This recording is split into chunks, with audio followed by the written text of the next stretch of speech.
I know it's always difficult to get a scale on some of these flatware pictures and videos, but these are absolute whoppers. Well, they wouldn't be described as dinner plates. They made these in a whole range of sizes. This is Adams English Scenic in its green and white version. Came in red and white, blue and white, and pink and white.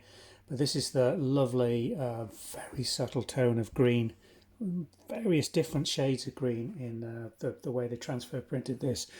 And this is a massive charger or serving plate. I think it's probably more a serving plate than a charger.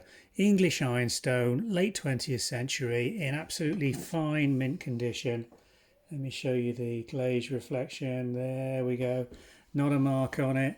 Modern Adams English Scenic marks on the back. I don't know if you can see those well, because when I bring them forward, it loses some of the light. Real English Ironstone. Clean back end, 3 kiln support marks as you'd expect.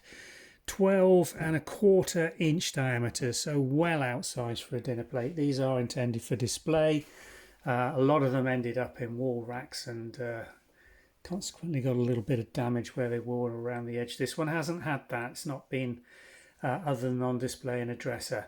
So a really beautiful piece of green and white ironstone for collectors of English Scenic, a serving charger or platter, and in very, very nice clean condition. We've got 2 of them in identically good condition. Both are going on sale individually on the Vintage and Antiques website, which you can find on the link below in the description. If you found this video through YouTube, click on that and it'll take you to the full details, pricings and availability. Thanks for watching.